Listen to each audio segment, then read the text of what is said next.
We have a very special guest in studio today. He is a commentator for combat sports, a cut man, an entrepreneur, the great and powerful Jeremy Johnson. Welcome to sir. the show. Well, thank you very much. I love the show. I've been watching. I'm like, man, I hope they ask me to be on sometime. That would be really cool. Hey, so man, that's awesome. I'm glad to have you. Yeah, we're happy to have you. I'm glad you. I didn't know you watched. That's oh, amazing. absolutely. Yeah, thank you. Great. Oh yeah, no, Thank I you. caught Arians and Adam Sellas, and so yeah, no, you've had some really good guests. So Yeah, well, thank you. Yeah, we try really hard. So, but something we were just talking about is that I didn't know about you is you grew up in a trailer park. What?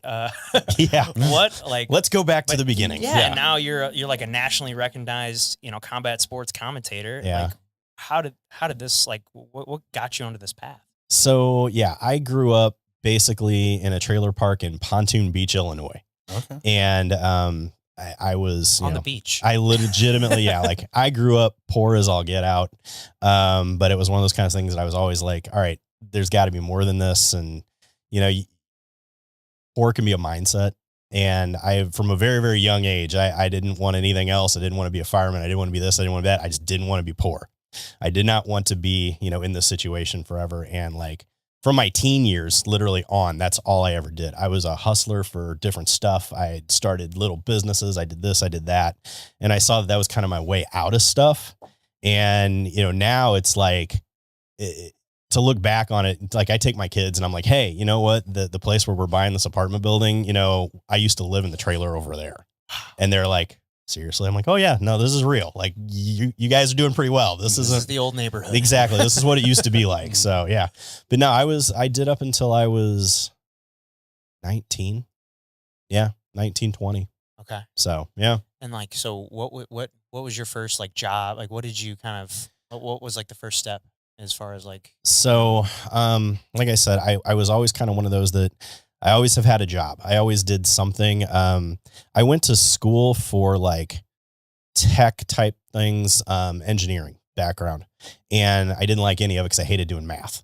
So I kind of stayed more towards the computer end of things and always found ways, I was like fixing people's computers and doing that kind of stuff. And that was kind of my way of like, okay, I could have a real job and I can do this on the side. So then I always had the side hustle. And once that kind of started, it was like, okay, well, I can kind of save this money over here and then move forward the next ways. And so it really kind of came down to that. And, by the time I was 25, I had saved enough money. I bought a house, did that for a bit, and then I'm like, well, if I could do this, I could buy another house if I save more. And then it got into the real estate end, which you guys understand. And it kind of really took off from there. So That's awesome. and this was back in the early 2000s. Like that's another thing a lot of people don't get is I'm over 50. Yeah, So you look great. You look Yeah. amazing. Yeah, so Definitely I- wouldn't have thought that. Yeah. So, all of this is like back in late 90s, early 2000s. So The best time to buy real estate. Oh, for sure. up until the 2007, 2008 crash. Yeah. Yeah, and then a couple of years later, it was a great time to buy. Yeah. 100%. So Yeah. but Well, how did you get involved in combat sports? so I have always been involved in martial arts. Okay. When I was a kid, that was the one thing that like my parents let me do. They didn't like team sports. And later on, I figured that they didn't just want to take me places is kind of what it was. But I could always go to the YMCA and I did karate and things like that. And I started from like 10 years old. And it would be, I did, like I said, I did Okinawan Shorin karate for years. I did judo for years. I did, Japanese jujitsu at one point in time. And all of these were just kind of around. And so I had been around it forever. And by the time that like mixed martial arts had kicked in, I was really into it from the early days. And I was lucky enough that I lived in the town where Matt Hughes built a gym. And so I was the hit squad. And when I got to the hit squad, the whole world of martial arts changed for me. Oh, for sure. I'm sure that was eye-opening. Oh my goodness. And I was there at the end of the Matt Hughes era into the Jesse Finney era of buying it. Okay. And so, yeah, it was like, I was there, I trained, I did that. And then I kind of got into coaching side of things there for a while.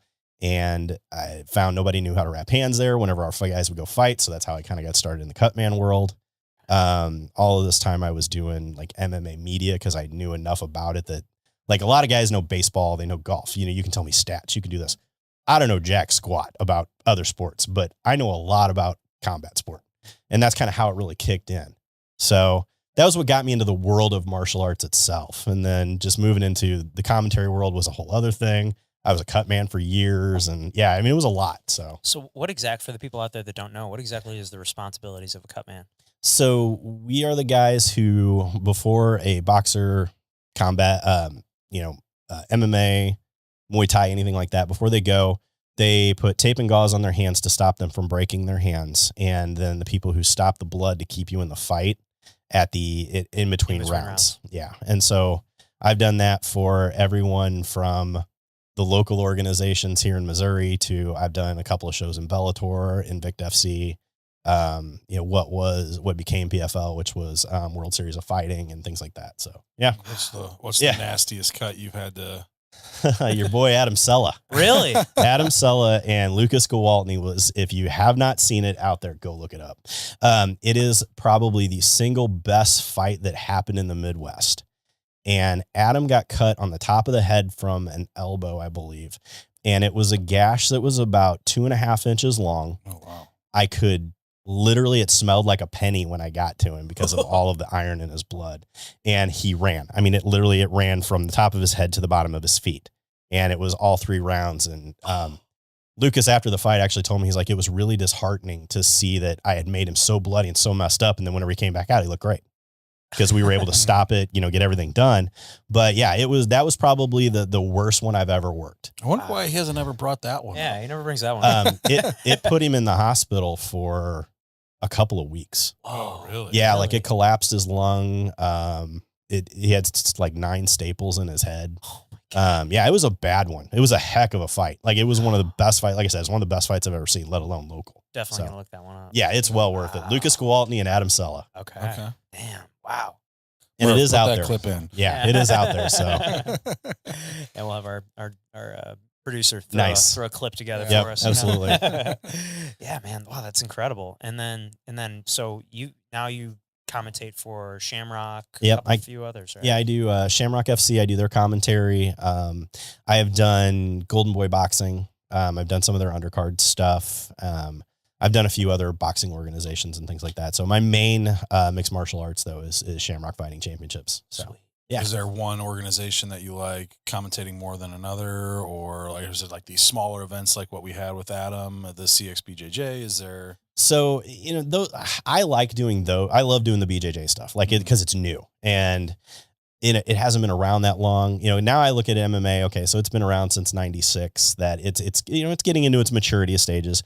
The BJJ things are really cool because it's new, and there isn't a lot of guys who do it. And there isn't a lot of guys who understand it. Yeah, and I think the commentary is just so important, especially for BJJ, just because people don't. I mean, especially for the people that are watching that don't train. Right. Like it's people get on the ground and they just don't know what's happening. And Yeah, they get lost, and so that's why like my job in it is to keep the ideas moving, and my co-host, whoever's with me, either being Jackson McVeigh, Josh McKinney in this last one, it's their job for me to get them to explain what's happening and to let the layman at home understand what's going on. Like I told Josh, but that's the last one I said, basically what you're doing is you're explaining this to your grandmother.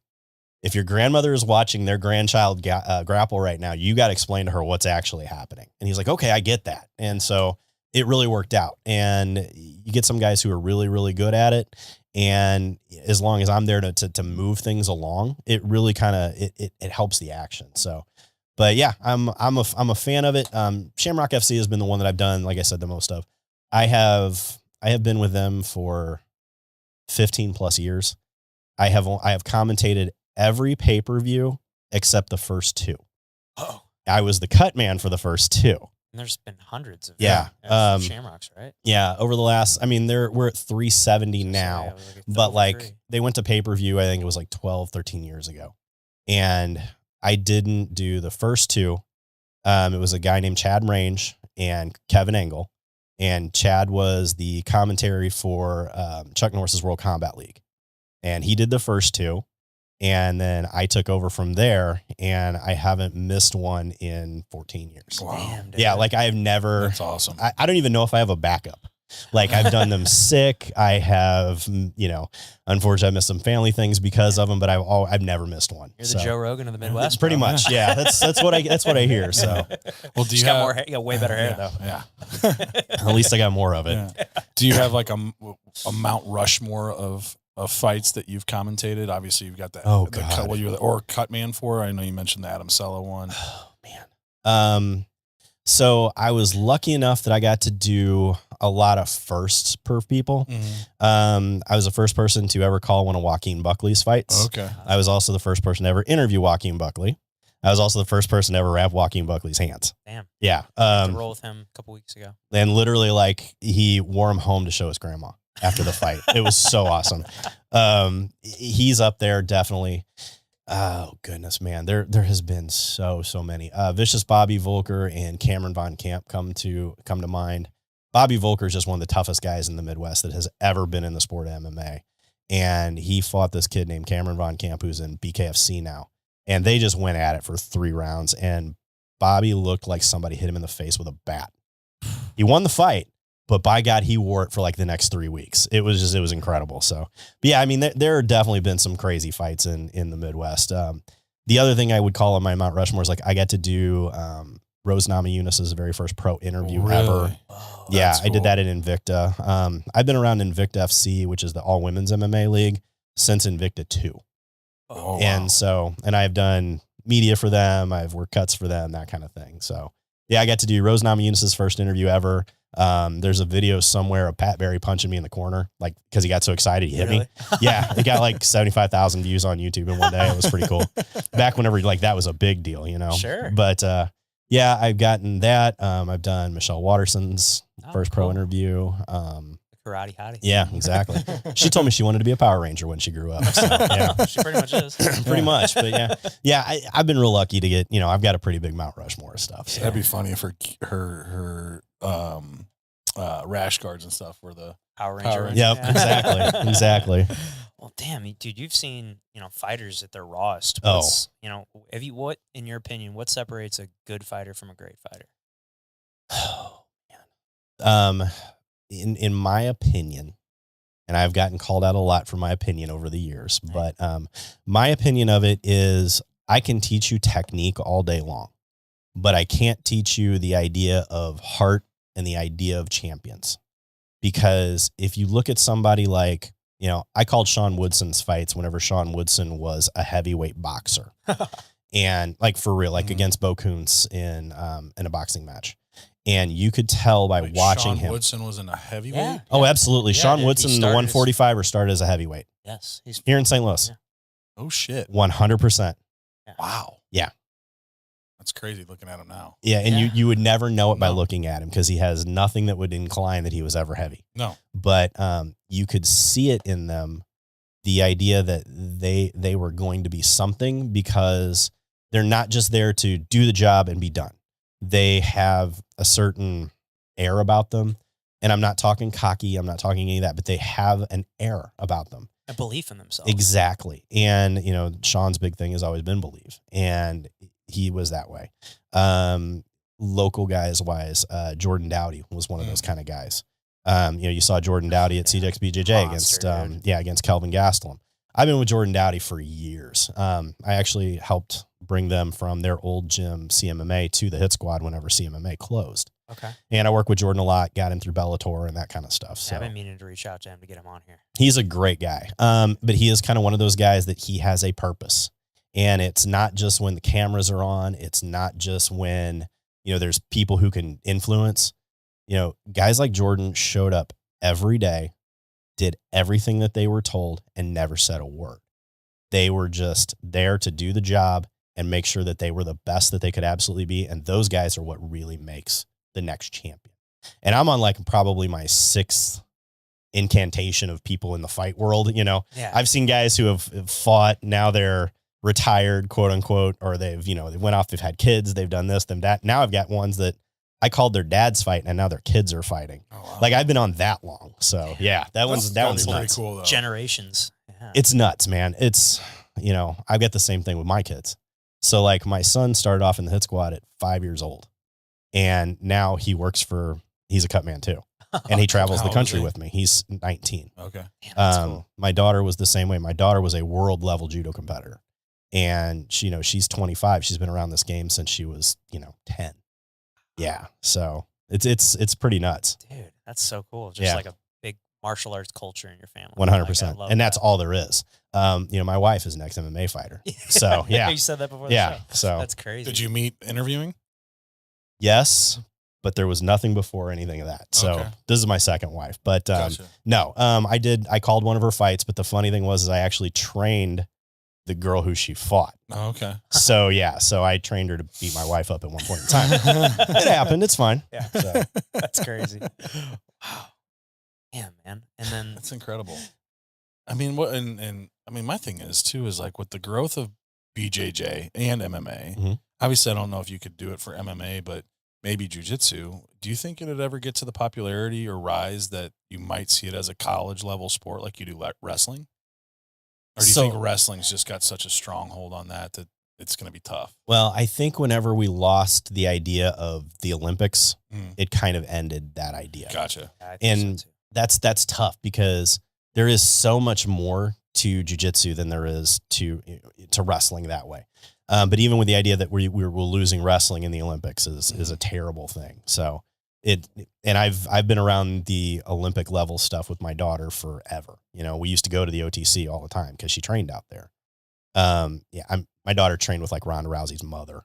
I mean, like for real. Yeah. Whoa. So yeah, anytime that she was within a 200-mile radius, she'd call and Reagan would go train with her. That's sick. That's awesome. Yeah. So Dude, wow. my daughter's armbar is Ronda Rousey's armbar Hey, by far. that's amazing. Yeah. Dude, that's so cool. That's awesome. Well, yeah, I mean, I think it would be a hard, the first thing I think about with, putting jujitsu in like the Olympics or college level, athletics, the thing I always question is like, all right, what's the rule set? Because that's the thing in jujitsu that like, there's not a defined rule set. Like every single promotion, every single like event has always got, different rules. You got the IBJJF where it's more point based, and then you got the submission onlys, and you've got kind of hybrids of both of those with like ADCC and like, you just like, it's like, what, if it were to do it, what rule set be, because it also has to be entertaining too. Well, okay. So for you guys who are, Yeah. I'm big competitors, what do you like as the best rule set?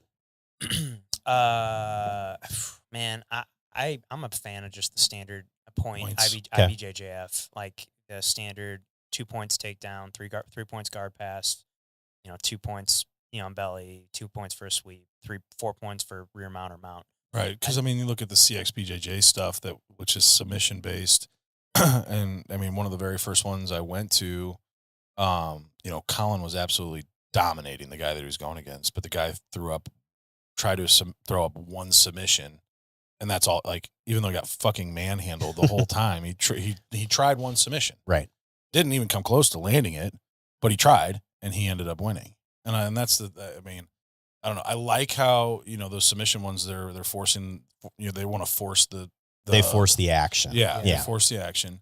But at the same time, like, almost like a hybrid of both, I think would be a good mix. But Well, I would almost see it like the television end of me. I love the idea of the submission only because it keeps the Yes. action moving. Going.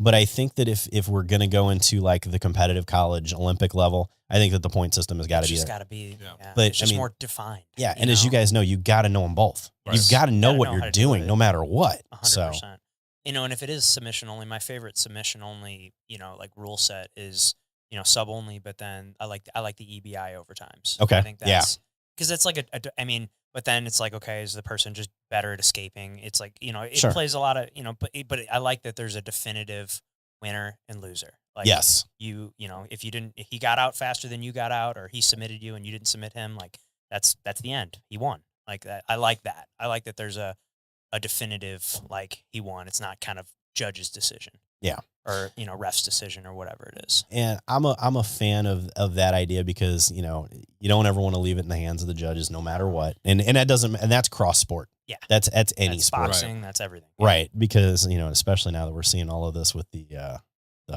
betting issues. Oh, I yeah. know. It's crazy. Dude, Yeah. I know. That was an interesting to wake up to the other day because I I'm getting there know. going, ooh, I know him. Oh, I know him. Oh, that's bad. That's not a good look. I didn't bet, so we're good. Okay, perfect. Yeah. I know. I saw that the other day too. There's like all these, allegations out there that, there's some fights that were, fixed. And who's the ref that they're bringing in on that? Jason Herzog. Yeah. And I don't see that. I really don't. I've been with Jason on many occasions, and really? I really don't see him being that kind of guy. Yeah. And I just don't. And, I know James Krause through real estate, and I don't, James was great. Yeah, he was a gambler, but I don't think that it was ever that. I really don't. So. Yeah, that whole story's crazy. Yeah. But hey, it is what it is. I mean, the fight world is full of ego but also humility. What's a moment in your career where, you kind of were humbled and you kind of had to swallow your pride? I've had a few of those. I had a bad habit in the beginning of I would call people the wrong name. Ooh. Yeah, that was bad. Yeah. Or like mispronounce it or just call the No, wrong guy? I would call if you two were fighting, and he was winning, I would say Zach was winning on occasion, and I had to catch myself. But I've had a couple of times where I went back and I watched some of the stuff that I do, because I watch everything that I call. Okay. And when I say that, so like if I call a Shamrock Fighting Championship in Kansas City, I will watch it as I drive home the next day. Really? And I will see where I messed up. I'm really big on, the show was great, but let's fix any problems that we had, to the point that I've been told that I'm a little over the top on it. But I had one where I called for a fighter and I said some stuff that probably was a little harsh. And when I did it, I looked back and I'm like, oh, that was probably not the best thing to say about somebody. And I actually sent him a message and I apologized. I'm like, hey, this came out the wrong way. The other one that I really had to eat was I called someone their brother's name because it was very close and they were both fighting on the card. Dude, yeah, but I did it throughout the entire 3 rounds of the fight. Oh, okay. And to the point that like, right, they came over to me and they went, that's not him. And I'm like, oh God. Fuck. Okay. Yeah. I'm like, this is going to be bad. Too deep now. I just got to roll. We're just going to go. Yeah. So, no. But man, it was, yeah. So I've been humbled by a few of those, and it's what kind of drives me to go back. And like I said, I've already watched all the CXBG. Really? Oh yeah. 100%. I want to see anything and everything that I've ever done, talked. And I'm to the point that I take notes on stuff. I'm like, okay, so next time I need to not say this word so much. So I'll crutch words sometimes. And I watch that. I watch how I look into the cameras and all of that. But it's just, I want it to be perfect. And I want my representation of our sport, no matter if it's grappling, no matter if it's MMA, no matter if it's boxing. Combat sports is ours, and I want my representation and me to be a representative of it, that everyone can go, okay, he really cares. And that's my biggest thing. So, well, and on top of that too, how much are you studying actual jujitsu? Oh God. And like between training and then watching film and watching all like clips and stuff. How much does that take it up of your job? Like the preparation. Yeah. Oh, so whenever I write a Shamrock Fighting Championship show, and when I say write, I mean like everyone gets a walkout. So like you got a piece of paper from me that said, hey, fill this out. Yeah.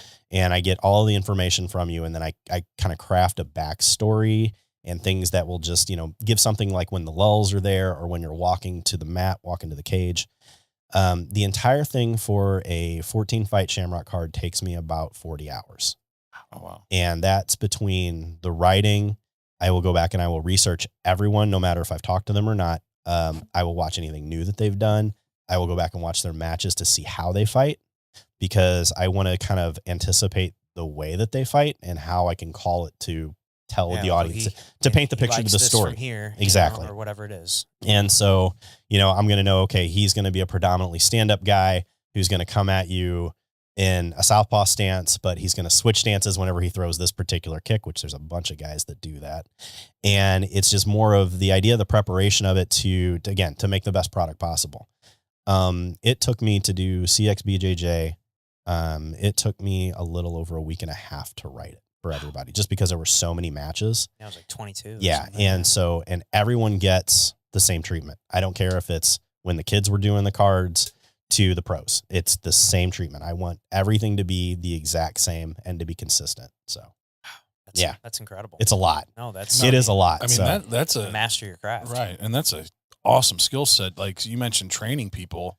I mean, do you take that same approach when you're training? Like, hey, this is how I dissect film as 100%. as announcing. Like, this is how you should look into it as well. Like, I mean, like you said, switching your feet when you go throw a kick. Like, I mean, that's stuff that probably people. I mean, I wouldn't without seeing it. And I've had a couple of different MMA guys, especially who, number one, they got really pissed when I called their fights and I told them that they couldn't wrestle and things like that.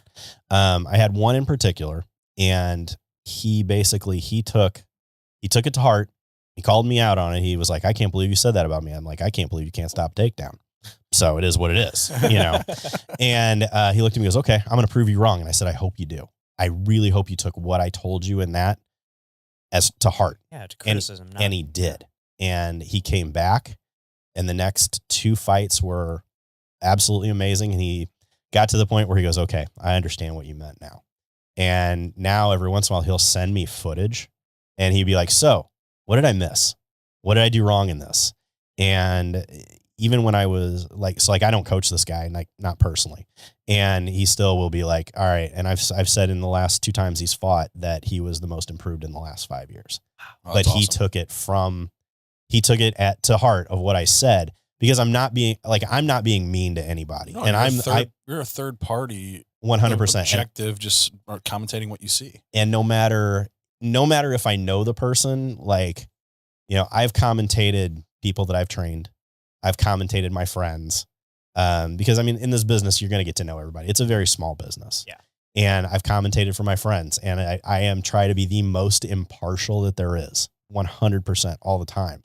And it was just one of those that, he took it and he ran with it, and he's done very well. He actually switched over to the sport of kickboxing because I'm like, "You're a way better stand-up than you are this." And now he's like dominating in kickboxing. Wow. Yeah.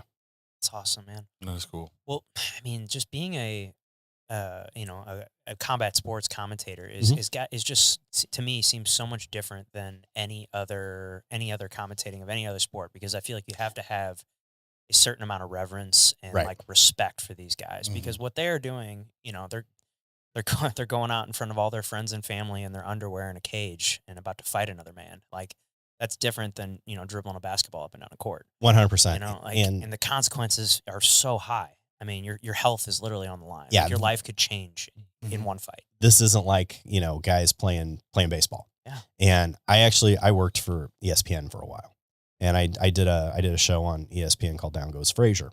And I was laughed out of it because I didn't know that the Blues were in the Stanley Cup at the time. And they're like, "How do you not know this?" I'm like, "It's not my world. It's not my world, man, at all." And so, but yeah, it's always been one of those that I have the utmost respect. Number one, I've done it. I've been there. You know, I have trained. So like I said, since I was 10 years old, I have beaten my body up to, you know, get my black belt in judo. And it's one of those that I know exactly what you're going through whenever you're going to get punched in the face walking in there, because I've done it. And it's one of those that you have to have that respect. And I give that respect to anybody who does it. Anybody who walks on the mat to grapple. It's scary, you know, and you have the potential of hurting yourself. For sure. And you should be respected for that. So, absolutely. Oh, it's awesome, man. I love what you do. I think it's awesome. I think it's got to be just such a fun career too. It really is. It's doing what you love. It's one of those things that, like, I've always been the kind of guy that in any business that I've ever done, anything like that, I'm like, once I get tired of it, I'm not going to do it anymore. I don't need it. I don't want to do it. With commentary, I'm still to the point that, like, I love it every day. I mean, don't get me wrong. There are times that I'll sit and I'll look at my wife. I'm like, "Oh God, it's fine. I really don't want to." Nah, it'll be all right. And I'm like, "Well, this is going to be a terrible show." And it ends up being amazing. You know, you can never tell. Paper doesn't tell anything. Right. And so I've always been, once it's there and once it's going, like, yeah, I'm in the moment. So, well, that's the thing too, is like, I mean, you can just look at it like with what ESPN's doing. You got the fight nights, and some of those are amazing. Oh, 100%. Amazing. And then you get Then you have You fork out $80 and the TV doesn't work and the fights are terrible. Or you see a guy get poked in the eye in the first round and fuck, well, there's that. Yep, exactly. So I mean, you never like you said, the paper doesn't ever justify the card because you could look at a card on paper and you could think it's awesome, and then it just sucks. Or it's not what you expect, because everybody that you see the big names and that's what everybody wants to see, but some of the the less known guys. And there are times that, man, if you go to like a local mixed martial arts show, and I don't care what town you're in, here in St. Louis is where we're at. But you can go see some of these guys who are, they're fighting in the St. Anne Hall, and it's amazing. And they're there, they're giving their all just like they were in the UFC. And there are times that you see guys in the UFC that are playing it like, yep, I'm going to play this one safe so I can finish, get my bonus, and get out. You don't see that in the even down to the AAA level like Shamrock FC is. I consider Shamrock FC to be like a AAA, because the next step to that is going to be the UFC to PFL. Yeah. So. Yeah, I always look at those as like they're walking that line. So for sure. But even the smaller organizations, they're still, those guys are going out there and they're putting it out every time. I just did a show last week in the Isle of Capri Casino in Boonville, Illinois, or Boonville, Missouri, and those guys are like, they're coming off the farms, but man, they put on a show. And those guys threw hands, and it was beautiful. I mean, it was beautiful violence. So yeah, it was great. So well, that's why I like the CXBJJs that they do, because that venue and the way they have it set up is incredible. I feel like it's underground. Yeah. It's like underground street fighting. It's fucking awesome. Yeah, I've always said that's as cool as it will get for me. 100%. Like I'm a hobbyist jiu-jitsu guy. I'm full time. I'm a dad. I've got 2 kids and do real estate full time, and like this is as cool as it's going to get for me. But like, you don't know. I mean, there may be a time that UFC BJJ calls. So yeah, well, who knows? But I don't know about that. But never say never. But I mean, I love, I've been on it 3 times now, and every single time you just feel like a superstar for sure. It's such a cool experience. Yeah, I look forward to it every time. This last one was a lot of fun. Yeah, and my goal with that is to make you feel that way. Yeah, I want, from the time that, as you saw, like I interview everybody again, no matter what. And I will make sure that I'm going to say your name right. I'm going to make sure that everything that you want to be about you is out. And I want to assist in that superstar experience, because you're putting it all out there to go do this. Yeah. And no matter what, I'm just a guy sitting behind a television with a camera in my face, and I'm going to make you sound like the best that I possibly can. I'm going to make you the next big thing, no matter what you're doing. And I'll recommend this to the friends of the people that are fighting. Get a big group together and get a party bus. It's a fucking blast. I could see that. They showed up. They got a big group from up here, and they all took a party bus to it. That's great. And I rode back here with them, and it was just I won, so everybody was pumped. Even better. Yeah, it was rocking every song that had to do about winning. It was great. It was a awesome. Great night. That's awesome. Yeah, man. Man, you don't just do this. I don't. I do a lot. You got a lot of other things going. So, yeah. How? Yeah. How? So this one is going to come into the I love the ideas about fatherhood and family with you guys. If you don't have the backbone at home, you can't make this work. My wife and my kids are the biggest support system that I have for what I do, because I don't feel worried about going out and doing things. I own a couple of different businesses, and, like you guys, I own some real estate. I have a technology business. I have the whiskey company. I actually have a barbecue sauce brand and the whole bit. And I couldn't do it all if I didn't have the support at home. You know what I mean? Like, and they understand it. Not only does like my son and my daughter work in the combat sports world with me, but like they work day to day in our technology business while they're in college. They understand how real estate works. We'll go through and we'll talk deals. Like I was literally talking today about how we're going to fund this apartment building deal that we're going to do with my daughter today. And, at 25, so she's like, all right. She's like, I get it. My son, like I said, is 19 and we're working on his first fourplex. So, that kind of thing. Yeah. So that's so cool. Yeah. You gotta have a support structure behind you. And I am literally the luckiest guy in the world that, like, my wife's like, yeah, let's go do it. No worries. Whatever. She doesn't question me about money. She doesn't question me, but she's like, you're the expert. Go make it happen. So yeah, it works out. That helps.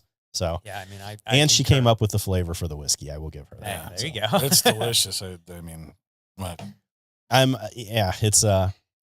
It's funny. Refill over I've here. drank a lot of it, and it's not bad. So Uppercut Whiskey.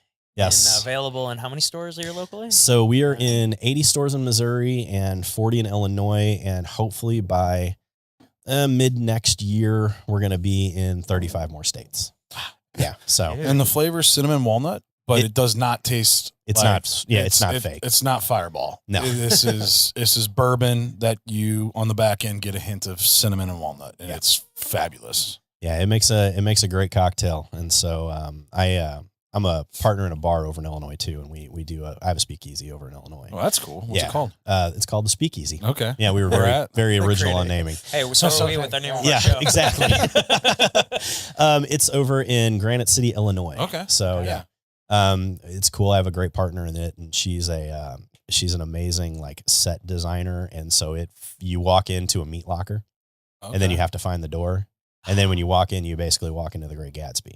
That's awesome. Cool. Yeah, and so I've always been a whiskey guy, and so I did do the drink combos. She does the food because she's a great food person, and yeah, it works out. So that's just another thing that I've got going. So Yeah. So well- what came first? Like, what was the first venture here? So the first venture was my technology company, Think IT, and we do anything from like, so let's say that your corporation is computers, and they get rid of those computers. We're the people who take them.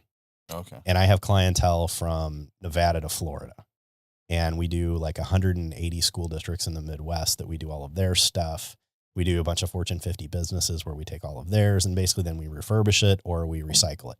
Okay. And so, I have a couple of big warehouses over in Illinois. Just full of computers. Yeah, oh my God.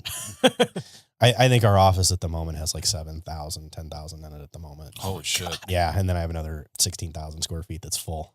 It still needs to get done. So yeah. Damn. Yeah. So it's a lot. So But, like you're going in, you're stripping it of all the like whatever yeah, I mean, they information. get broken down into pieces, and what doesn't work gets recycled. And I've always been kind of a big, I'm not going to say environmental person because I'm not. But it was more that I saw that this was like a thing that these people are throwing away these things that could be bad for the environment, like for real.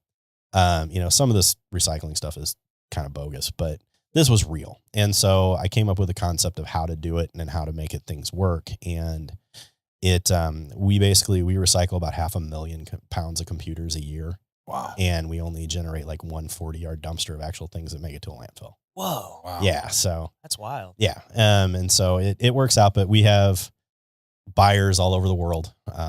We sell stuff to Singapore, Malaysia, Brazil, that kind of stuff. And so Wow. And how long have you been doing that? about 14 years. Okay. Yeah. Wow. Okay. So you've been doing that like as long as you've been doing Shamrock. Yeah, exactly. So Wow. that was first. Real estate has always kind of been there, just buying and selling on occasion. Having a couple of rental houses or things like that. Now I have a company called Steeltown Property Investments, and we do basically single family rental units throughout Illinois. Okay. And so my thing has always been, I'm a big fan of the idea of creative financing and all these gurus who come out and say, don't use your own money, don't use it. And then I figured out how to do it for real, that it works out. My last house I basically bought for $500 out of my pocket. Really? Yeah. Incredible. So in Sub 2? oh, we do tons. Okay. Yeah. Really? So, Yeah, I've done a couple. but we do a lot of contract for deed stuff. Okay. And it's I walked into a house, I was there for 10 minutes. I'm like, I tell you what, I'll give you $500 cash today. I'll send you over the paperwork, and we'll do like a 5%. You hold the note and I'll do this. And they're like, yeah, let's do that. So literally, like, I bought the house. I was there 10 minutes. Cost me $500. Rents for $900 a month. Right. 600 positive cash flow out the whole deal. There you go. It's not bad. No, not not a at bad Do that deal. a bunch of times, you do all right. So Wow. Damn. yeah, that was that. And then I've always been a fan of whiskey. I've always been like a huge, like, not just drinking. Like I'm a big history buff, and the history of whiskey and things like that was really, I really liked that. And so I'm one of those kind of people that once I dive into it, the ADHD kicks in, and I'm like, okay, cool. Now we have to know everything about it. So I went and I became an executive whiskey steward, which is Okay. basically a sommelier of whiskey. Oh. And so that in turn launched Uppercut. We were going to do a bourbon, and I didn't want to do it and, just buy. I didn't want to go source. Yeah. So we came up with this idea. We did probably 30, 40 flavors. Like I said, my wife came up with this flavor, and I'm like, this is going to be terrible, and everybody's going to think it's Fireball. And when it was done, I'm like, God bless it. That's amazing. And so that launched this. There was originally, there's still the potential that we're going to do a vodka, a gin. Actually, my daughter and I have been working on a gin together. Oh, really? So, so we're working that end of things. And so there'll be another line of it that comes. But, yeah. You think uppercut as well? It'll be, so like the vodka is called Straight Jab. Okay. I was going to say it's going to be it's like going to be a right boxing. hook or Yeah, something, exactly. You know? So yeah. we're going to have left hook gin. Yeah, okay. And so, but it's all going to follow, Fighting. the labeling. So, I love so it. No, it's perfect. yeah, the branding On works brand. Yeah, and for sure. it works. I've been very lucky to have a pretty decent social media following throughout the years, and I've had a lot of great sponsors. And so I knew how to sell for them. So I kind of took this and then I sold it for me. So, but my thing was I wanted to make sure that like the people who did buy stuff because I said it, you know, that it was good. And so this was, to me, I think it's been pretty good. So, and I've literally had, and I've had sponsors that are literally everything from Diamond MMA cups to suits. Okay. As a matter of fact, at one point in time, Joe Rogan and I were the two biggest sellers of Diamond MMA. Yeah, really. As a matter of fact, I got one of those. Do you? Good man. Good man. Yeah, So I got hit in the balls really hard like last year, and like I was super concerned. Went to the doctor. And they did an ultrasound on my balls, that was. If you've ever had that terrifying, done, that is a awkward experience. Yes, especially when it's an attractive nurse that's doing it too, because it's like, oh, that's warm. That gel's warm. Yeah. Like, oh boy. And this was like the same time that my wife was pregnant, so we're going to all her ultrasounds. Oh yeah. Like, oh, it's literally the same thing. Yep. But turns out everything was fine. But I was in some pain, and I was like, I guess I got to get one of these cups. I never trained with a cup before. I mean, obviously, I wore one like playing other sports. Sure. But I never did it grappling. Yeah. And it's kind of I always think of it. It's kind of like a cheat. I mean, it's a lot of guys wear them, but it's cheat. It's kind of a cheat. It's cheat. You got a weapon you can use there. You put that in, and if you take their back and you kind of you can drive that thing in the back, and especially get an arm bar. You got that nice fulcrum to bend the arm on. Absolutely. Because I can't tell you how many times I've gotten an arm bar where I'm hurting myself almost as much as I'm hurting you. Yeah. But I want to finish you. You know. But yeah, I was lucky enough that back in my old, like I said, the original podcast days with my show, That MMA Show, I had Craig Diamond on. There was actually a guy named Diamond who runs it. Yeah, I didn't know that. I just thought it was like, oh, it's like hard, like Diamond. I was like, okay. No, his name is Craig Diamond, and he was in the Chicago area. And he was like, I sent these out to all these fighters. He was making them in his garage, and I ended up with one. And I'm like, hey, man, come on my show and talk about it. And he came in the next day. He sent me a message. He's like, hey, I sold 10 of these last night off of your show. What do you want? And I'm like, I don't want anything. Just send me one. I think that's cool. I had a buddy that I was training, and he got kicked in the nuts, and I was like, we got to find something better because we're all getting killed. Yeah. And that's where I found him. And so, yeah, it was funny because now he's like got this big staff of people and all of this. And I sent something and I'm like, hey, I need a new promo code because and the lady was like, oh, well, you're not in our ambassador program. I'm like, hi, ask Craig who Jeremy Johnson is. And she's like, oh shit, I'm sorry. Hang on. And so, so like I got, so now like I got promo codes if y'all need them out there in the whole bit. But, sweet. But no, I was able to sell like a lot of that. I sold a ton of suits before Tom James Custom Clothing, who makes all my stuff for Shamrock. And so, so I figured I kind of knew how to market on social media. And so whenever I brought the whiskey about, that kind of brought that about. So I was able to use what I had learned with it to sell the whiskey. And the best part is once you drink it, you're like, okay, this really isn't a gimmick. It's pretty good. So, a lot of the flavors out there are kind of gimmicky. So for sure. But yeah, this one, and we have a pretty good relationship with our distiller. I still talk to them every 4 months or so, and we make sure that everything is good. So that's awesome. It works out. Yeah. Man, that's incredible. And then you barbecue sauce also. I do have a barbecue sauce. That was an interesting one. It's actually made with Uppercut Whiskey. Ah, cool. So, I threw my wife a 40th birthday party at a restaurant here in the St. Charles, Missouri area. And the chef made everything with Uppercut sauce because they carried it in the bar. And he's like, yeah, I'm going to do that. And so when we were done, I went to the person who hosts the parties for me because I've been very lucky in some of the relationships that I built with people. They're like, oh yeah, you want our entire room? No problem. You can have all of this and we won't charge you, and just bring people and tell them that you're here. Cool. No problem. So we did that, and we threw a 40th birthday party, and they made everything with it, and they made this barbecue sauce for one of the entrees. And I'm like, this is amazing. And everybody kept talking about it. And in my business brain, I'm like, let's bottle this and sell it. What could we do? Yeah. So I asked her, I'm like, hey, so I asked my host, I'm like, hey, can I talk to the chef? And they're like, absolutely. So apparently she ran to the back, goes, look, Jeremy Johnson wants to talk to you. And he came out like stoked, like, oh shit, like, what did I screw up? And I'm like, so you made the barbecue sauce? He's like, yes. Yeah. I'm like, it's amazing. He's like, oh, thank you. And I said, so you want to sell me the recipe?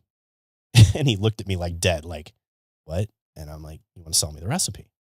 He goes, I've never had anyone ask me this. So I said, well, welcome to your first time. Yeah. And I said, okay. I said, let's go a different route. How would you like to make this barbecue sauce? And he goes, can I think about it? I said, sure. I said, I'll call you next week. I have a feeling he probably thought he never thought another thing of it, that this guy was just talking because they'd been drinking all night. Yeah. And I called him a week later. I go, so what did you think of my plan? And he's like, if you're serious, he says, like, I think this would be great. And I said, great. Okay, cool. We'll meet at my bar because I have a commercial kitchen, and let's make a batch and we'll see what we can do with it. I brought in my friend, Matt Frazier, who is one of the producers for actually CXBJJ. Used to be in Knuckle Junkies, and he's an amazing artist. He does all of my work for me. He's like my right-hand man of stuff. And so like he created the Uppercut logo and everything. I'm like, you want to be a part of this too? And I'm like, he's like, yeah. I said, so I gave everybody equity. But I'm like, I'll fund it. And so we've bottled and had made barbecue sauce, and it's been pretty cool. So, yeah, that's awesome. Gosh. Very, very like niche batches. I mean, we do 600-700 bottles a year, but it's good enough that it was like, it's fun. You know what I mean? So I'm not looking to make $1 million off of everything. And it's just one of those that kind of stuff is fun. You know, the tech company, it's not sexy. It's not, clean. It's dirty. But the non-sexy stuff is what makes exactly the non-sexy stuff is what makes money. So, and that's, if anyone takes anything away from this show today, that's my whole thing is, man, it doesn't have to be sexy to make money. So, well, speaking of, you've built, you've lost and rebuilt. I have. what did losing everything teach you about ego and what success actually means? So when did you lose everything? So I started real estate. I lost everything in the crash of 2008. Okay. And so you guys being in the mortgage business, you know all about subprimes and blah, blah, blah, and how it all went down in the real estate business. So I had leveraged pretty much everything together. And I had about $1.6 million worth of real estate at the time. And basically in the fall of not being able to get anything into commercial, no one was taking commercial real estate at the moment. I couldn't sell it. I couldn't rent it. I couldn't do anything with it. And finally I went to the bank and I said, look, I'm not making the payments anymore. And they were like, that's crazy. You've never missed one. I said, I know, but because I funded it off of everything else, but it was just getting to be so much. And, I had put everything into it. And so I'm like, I'm going to release all of it to you guys back. And they're like, okay, we understand. So I went from having a net worth of about $1.5 million in 2007 money to nothing within like, wow. And you want to talk about just getting kicked in the face because, you're riding this high. You're doing anything and everything that you want to do.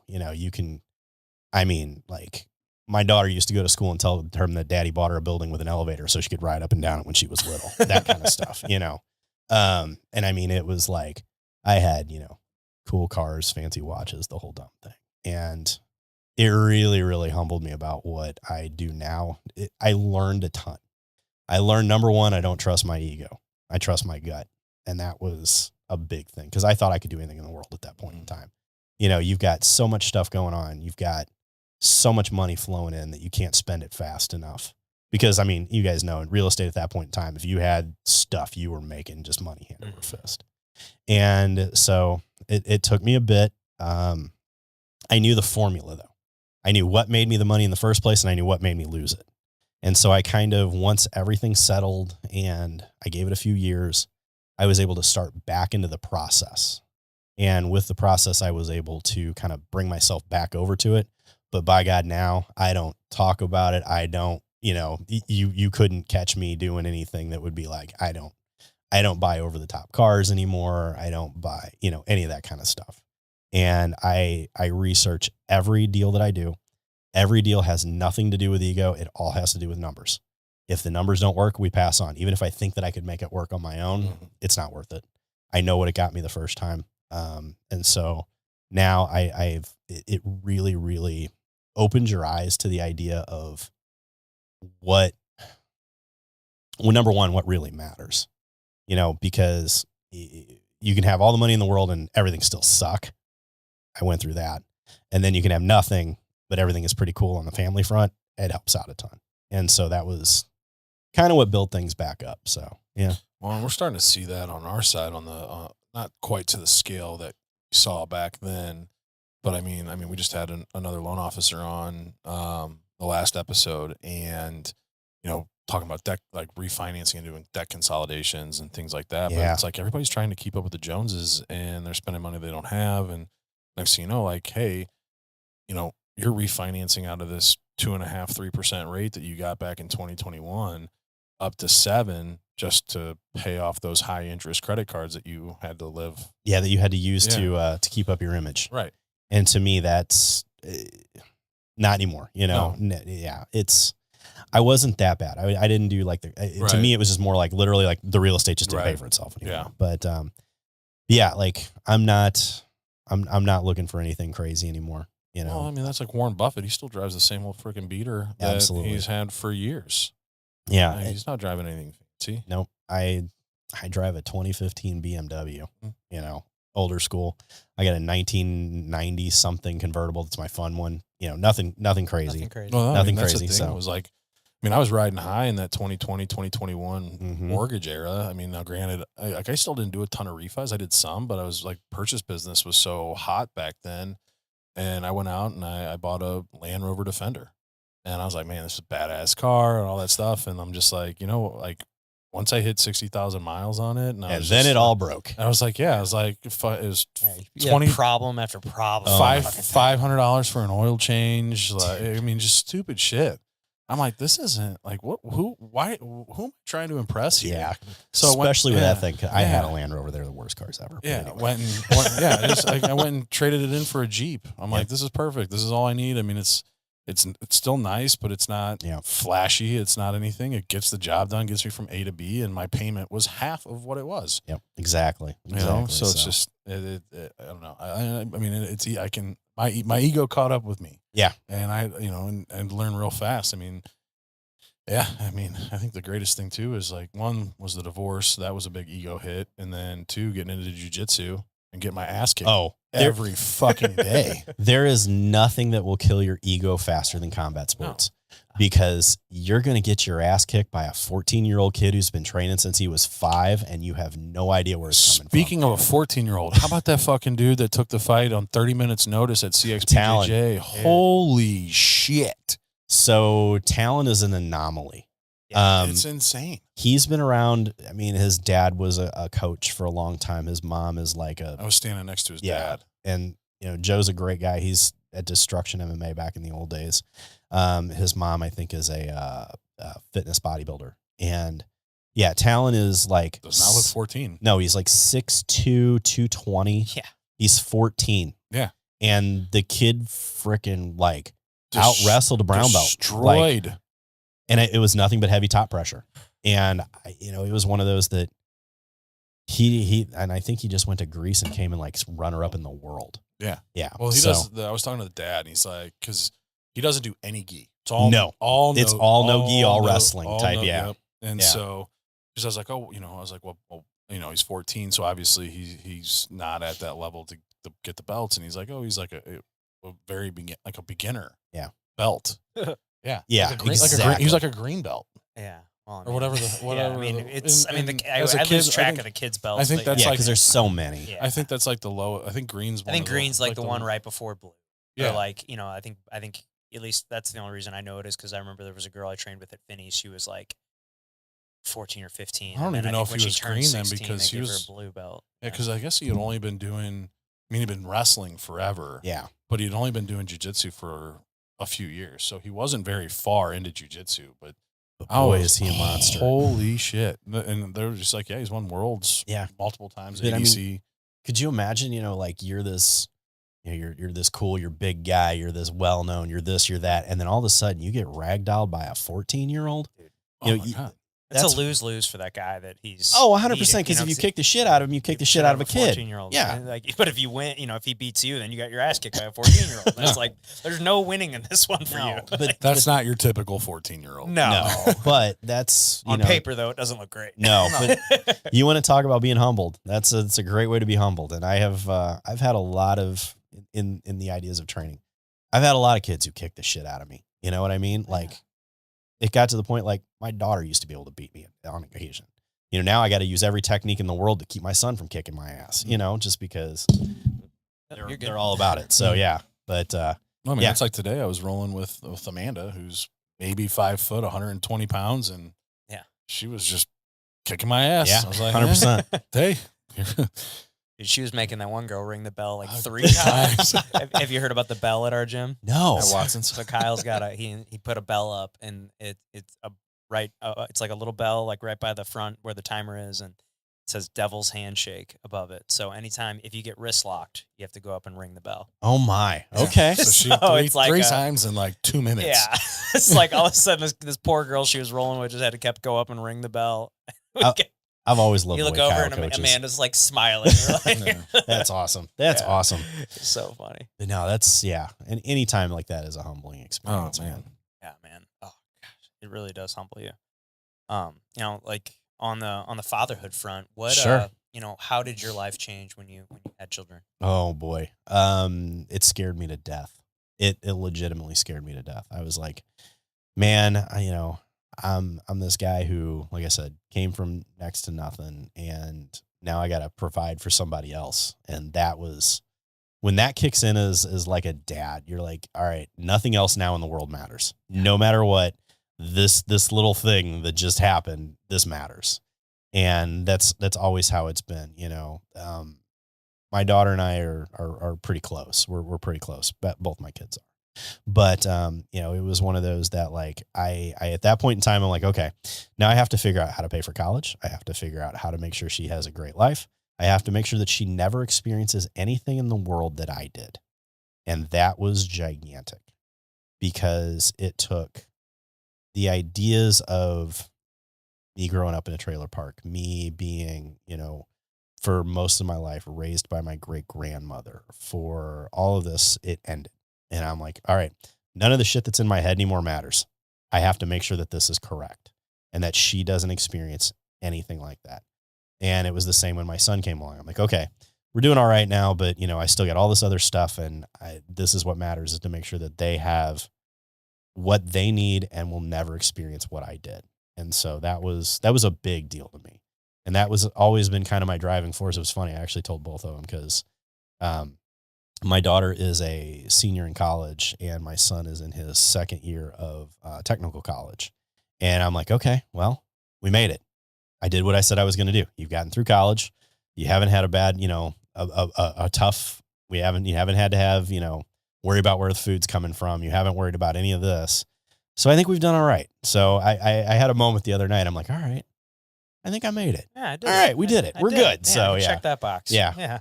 On that same breath, raising them and within the family businesses and combat sports, what values are you teaching them? Oh goodness. Number one is that no matter what you have, no matter what you've been able to do in life, no matter where you've been able to go, you are no better than anybody else. You don't ride my name no matter what. And, with my son, like I said, with my son being a cut man on his own, he's all about the idea that, no, I'm not Jeremy Johnson's son. I'm Mikey Johnson. You know what I mean? And so they're both really big into that. My daughter, especially, has never been the one to go, yeah, my dad did this and I can do that. And she's all 100% on her own and always has been. But yeah, it's the idea, like I said, most of all of you be humble in what you have and be humble in where you've been. And that's a huge thing to me because I don't want them to ever be for lack of a better term, the spoiled rich kids. Mm-hmm. Because, just because dad bought you a BMW and an Audi for the first cars that you had doesn't mean that you're any better than anybody else.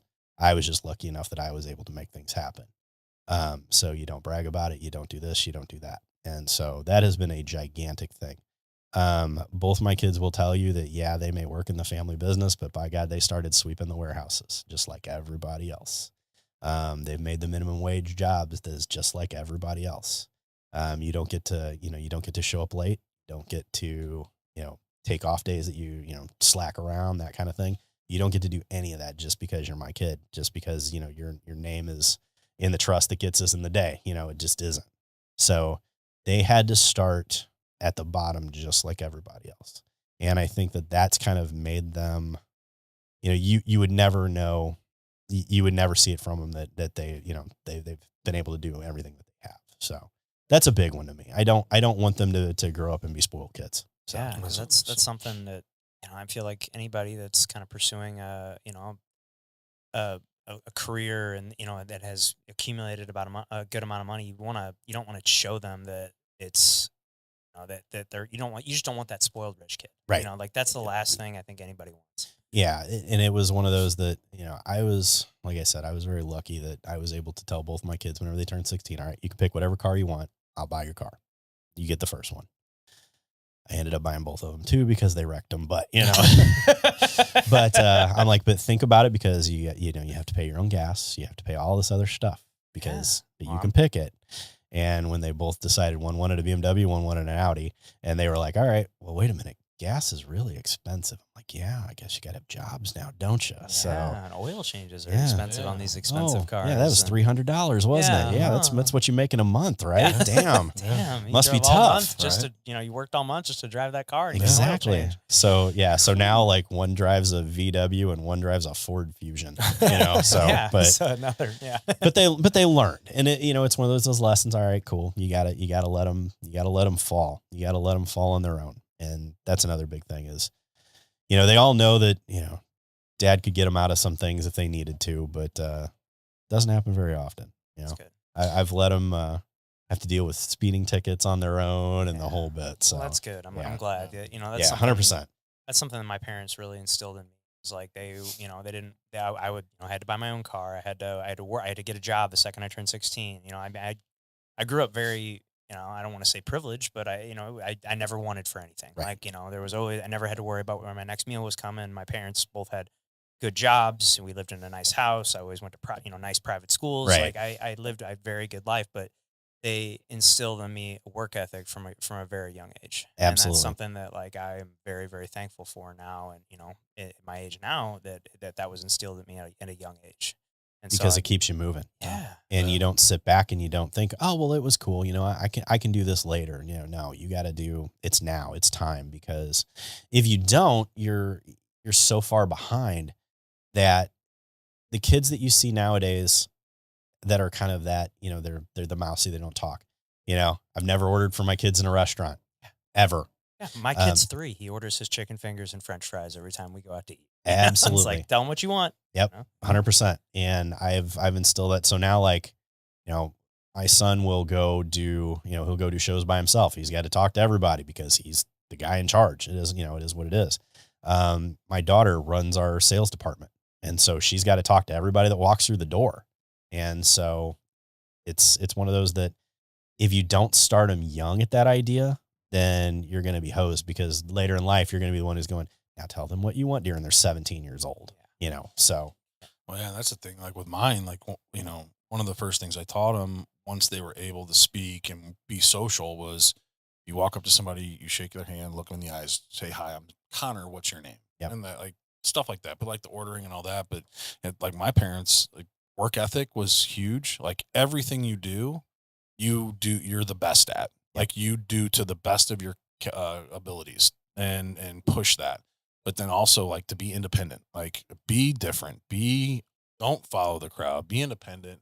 And then the other one was logic. My parents are very logical.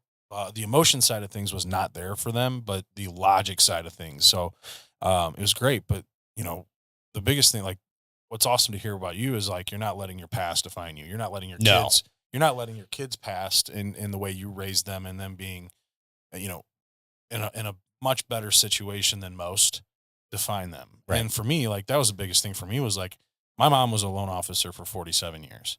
And the thing that pisses me off the most is when people are like, oh, you're only successful because of your mom. No, fuck Right. that. Yeah. 100%. I'm successful because I built my own fucking business. Yep. Exactly. Like that drives me nuts, which I'm sure your kids are probably the same way. And your Yes. son's probably gonna be the same way. And like, no, I'm not successful because my dad was a cut man.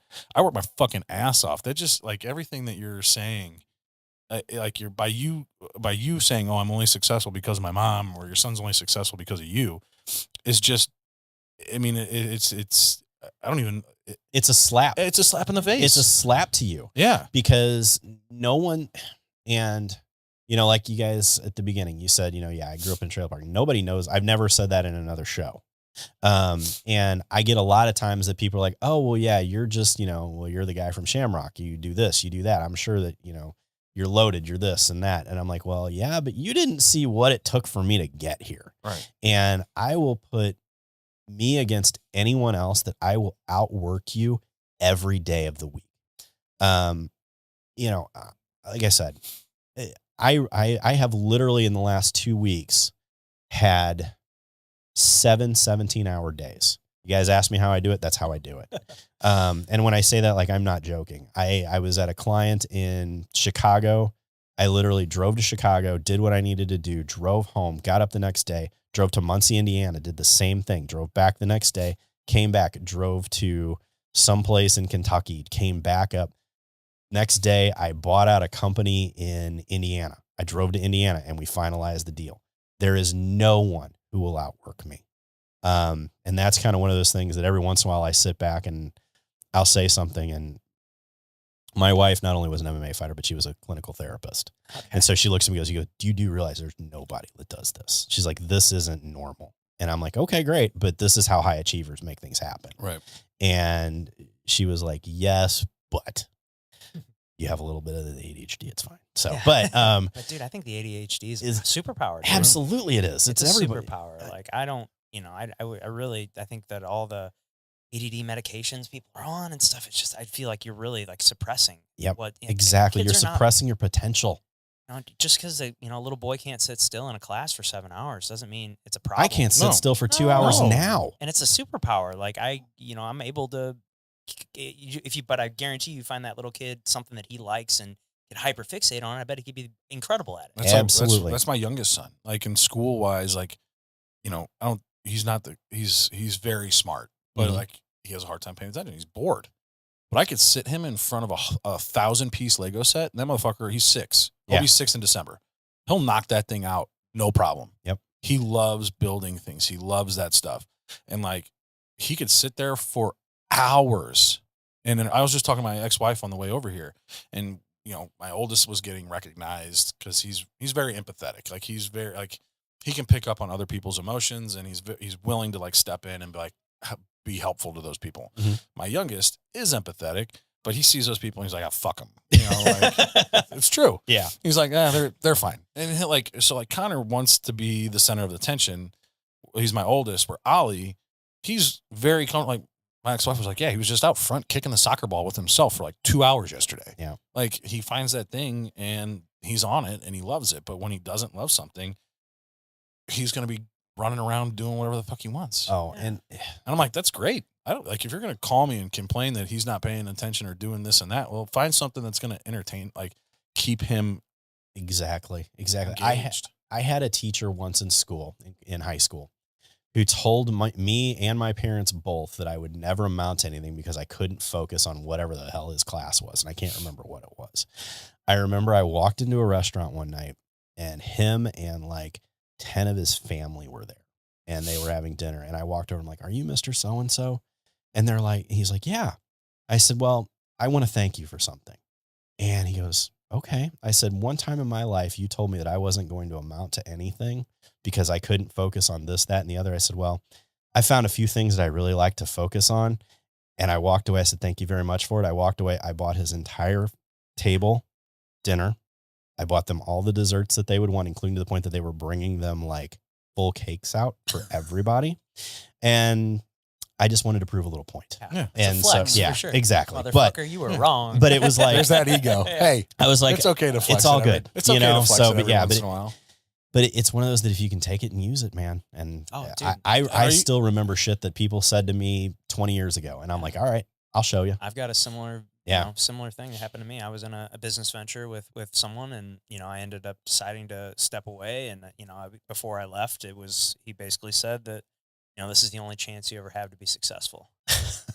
And Shit. this was my and he had all these promises that had not come to fruition, and he told me that. And then that was leaving that business. I put my heart into that thing for 3 years, and leaving that was the hardest decision. It's still to this day one of the hardest decisions I've ever had to make.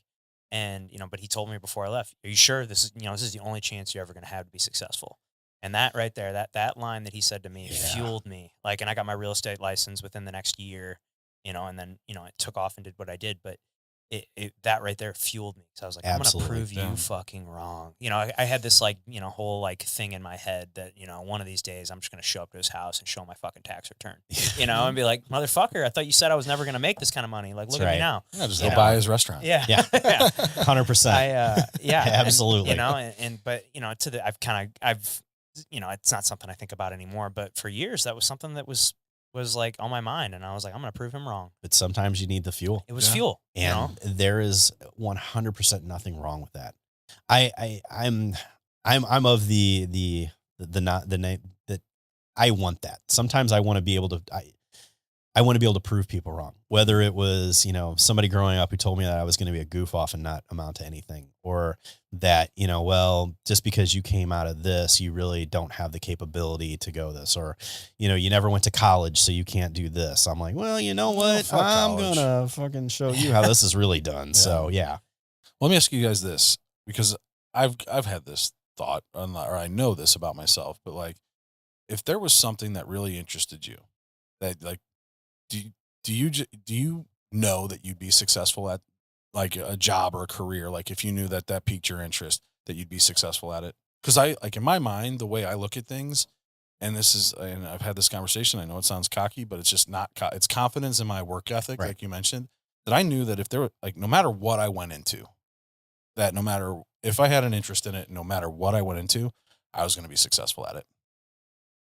Yeah, I have that mentality for sure. 100%, absolutely. 100% I do. Because I remember telling my wife, we've been together since we were 18. And, I don't remember telling her some way. I was like, I really don't know what I'm going to do, but I promise we're going to be all right. And I'm going to be successful. We're going to be making X amount of dollars. Like, I promise. Like, we're going to be fine. We'll be, I'm going to be able to provide us a good life. Yeah. Mine is, I have always been, if I like it, if I like the idea of it and it sparks my interest, and I jump at it. I'm one of those kind of people, though, that, like, for the longest time, I actually had a notebook by my bed that I could sit and write whatever came to me in my head at night. And that was actually how some of the real estate stuff came about, and a couple other things that I've been involved in. But I'm one of those kind of people that if I see it and I start to focus on the idea of it, if I start to truly do the math, because everything to me now, after I lost everything became a mathematical equation. And so, like, if I get an idea in my head, I'm like, okay, cool, let's put it to paper. I'll write the business plan for it. I will see, is there a true potential of it? Cool. If there is, let's go for it. And so my daughter and I are going to launch into a basically like a mobile bar business. And that's cool. She's a great bartender. She works at my bar. And like I said, with being a whiskey steward, I'm all into it. And so it wasn't like, oh, cool, this is going to be a fun thing for my daughter and I to do. I'm like, if she wanted to do this then as a career and skip what she did in college, we're going to make this a thing. And we did the numbers and we did the math to it, and it all works. And I'm like, okay, cool. So now we're sitting down and we're going through how the business end of it works. How do we start the LLC so I can teach her how to do that? How do we start the idea of the potential of financing it? How do we work on equipment and things like that? And she's really receptive to it. But yeah, I'm one of those kind of people, 100%. If I think that I could do it, I will be the best at it. Yep. And I will be the best at it until I am no longer, I'm as high as I can get. That's my whole thing. Yep. I'm as high as I can get, and then I'm ready to do something else. So, and then everything runs on its own. So like the whiskey, basically it runs on its own. We deliver to a distributor. The distributor takes it to the stores. I have a couple of people who do some social media stuff for it. Like I said, Matt helps me out a ton. And so it kind of runs itself. So that was great. It's been done. I've done it. Let's move on to the next thing. Right. Barbecue sauce. Boom. Yeah. You know? Yeah, exactly. Now, all right, cool. So now we're going to do this other thing. And then, I've got a few other interests that I've invested in and things like that. So yeah, it's all about the idea of, if I can focus on it and I can make it happen, then let's go for it. 100%. So That's so cool, man. Which I think is something that a lot of people just don't have. They don't have that belief in themselves. I think that's sad, because I think Agreed. everyone has, I'm not special in the least. I am not special. Neither am I. And it's one of those that, like, I tell anyone, if you have a passion to be a commentator, I'll tell you how to do it. I sat down with a gentleman here in St. Louis who he wanted nothing more than to be a ring announcer. And I said, cool. We sat at a bar one night in Kansas City, and I told him, like, I gave him 2 hours of my time. Here's how you do it. Here's how you need to practice. I've had people who came to me, they're like, I want to commentate a sport. I'm like, cool. You do this, and I will tell anyone how to do it. I'll tell anyone how to make money in real estate. It's not, there's money for everybody. And so if you've got the humbleness to listen and ask, because I've always been one of these kind of guys that if I'm going to do something, I want to ask somebody who's done it. And I have had 2 mentors in my life that were instrumental. And it's where I've gotten a lot of how, the whys, and things that I could bounce people off of. And that's another thing. Not only do you need the idea of the family behind you, but if you need somebody to help you who has no want for gain, you're ahead of the game by far. If your mom was in the real estate game, no matter what, in the mortgage business, she could help you, and she had nothing that would make it. And there's nothing wrong with that. No. I had a mentor who owned 6 car dealerships. He owned a condo complex in Vail, Colorado. He owned a billboard company, and I could literally, because I took care of his IT stuff, and I would do anything that he asked me. I didn't want anything from him other than, he paid me from what I did, but I never oh, hey, could you help me with this? I never asked for money. I never did anything. But if I could go to him and go, I'm thinking about getting into the idea of buying an apartment building, he'd be like, cool, here's what you need to do. Here's where things could go wrong. Here's what you need to prepare for. And he wouldn't help me. He wouldn't finance. He wouldn't do anything because I never asked for it. I'm sure he probably would have if I asked. But it was more that I had somebody to help me. And so if you've got the idea that I can make it, and you can find somebody who did it before you, the formulas are all basically the same. Yes. Whenever you guys are doing mortgages, whenever you're buying houses, it's all basically the same. Mm-hmm. And if people understood that, buying $100,000 house is the same process as buying $1 million house. Absolutely. Financing is basically the same way. There's other types of loans, but it's all kind of basically the same. And if you could find someone who will help you with no real want or gain, and there are people out there, you know what I mean? Like I said, I've had people ask me how to commentate. I've had people ask me how to buy their first house. I'll tell you all of it that I know personally. You may not like my idea. You may not be the right for you, but it's at least somebody who did it. Mm-hmm. And I think if you can find somebody who did it ahead of time and find that as a mentor, you're far above and ahead of the game. And I've been very fortunate in that fact. I mean, my mom was in the business and she was there, and her name opened up doors that it probably wouldn't, but I still had to walk through those doors. I still had door may have been opened, but I had to take the steps through it to build those relationships. And if you didn't, you're still sitting on the outside. Exactly. Yeah. But I've also been fortunate with my business partner and then 2 other loan officers out of my branch. I mean, I came into fresh off a pro ball, not knowing a fucking thing about mortgages, maybe through osmosis with my mom, but not knowing a damn thing. But I walk into an office with 3 fucking killers that are all anywhere from $50 to $70 million producers a year on their own. So I walk in and I'm like, well, fuck, I have to get to that level and as fast as I can. And so it took me a few years, but I got there. And so, but it's kind of all coming around now, because I remember sitting when I moved into my new house, right before I sold it. I was really close with these neighbors. They had 5 boys, and the second oldest was getting ready to go off to college. And their friends were like, well, Pat, you're 30 years old. You've got this $500,000 house. What do you do? Right. I'm like, well, I help finance the American dream. I give people money to buy homes. And one of the friends was just like, wow, that's really cool. I'm interested in that. So he graduated high school. Didn't know this until just recently. He just texted me a couple of days ago. Got his finance degree and real estate degree. And wants me to mentor him once he graduates in June, May next year. I'm like, fuck yeah, let's do this. And I can teach anybody how to do this. And that to me is a big thing because you guys had experienced it because you've made it and you've made it to a specific level. Well, now, of course, you want to help out people. Right. Because, like I said, there's enough money for everybody. And it does me more now to help people. I would rather see someone who thought they could never be anything become what they wanted than, chase. I love that idea. I love the idea, to, like I said, to the point of helping a couple of guys one of the guys who commentate Nemesis came to me at one point in time. And he's like, hey, man, tell me about it. I'm like, yeah, no worries.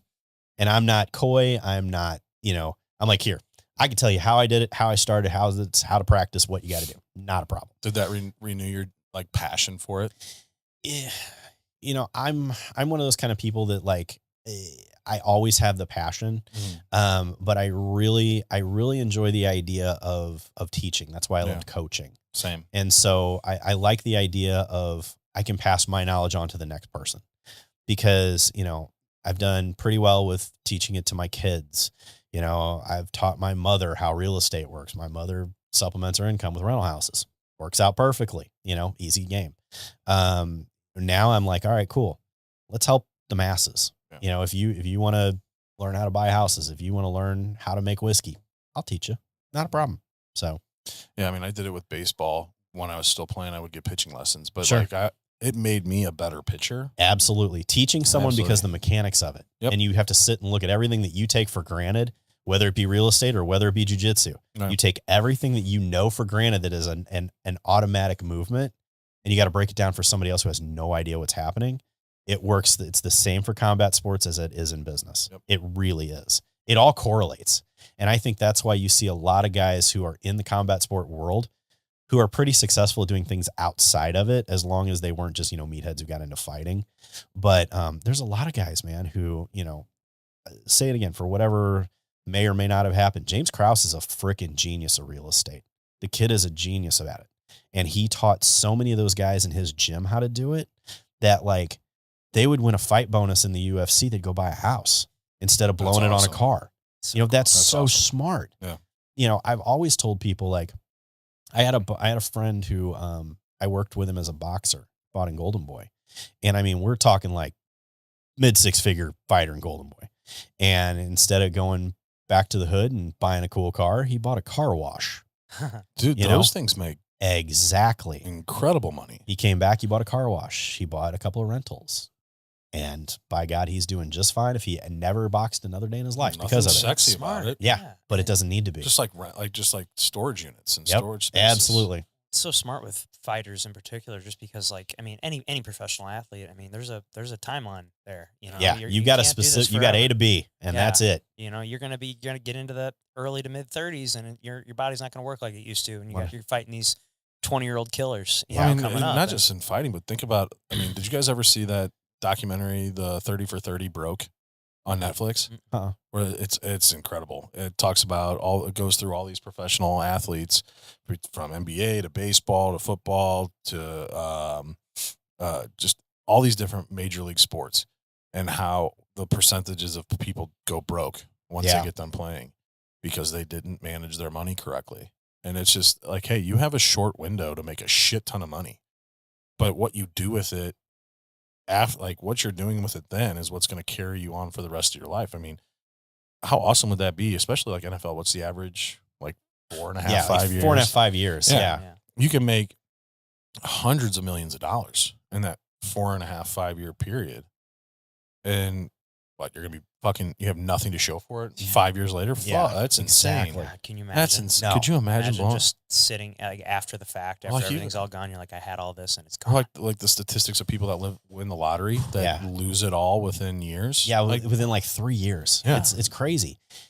Because unless you have somebody to sit you down and go, this isn't going to be forever.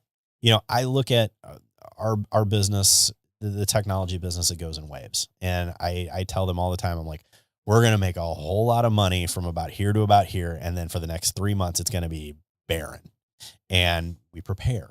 And that's how the game works. And that's why you're all still employed. And so it works.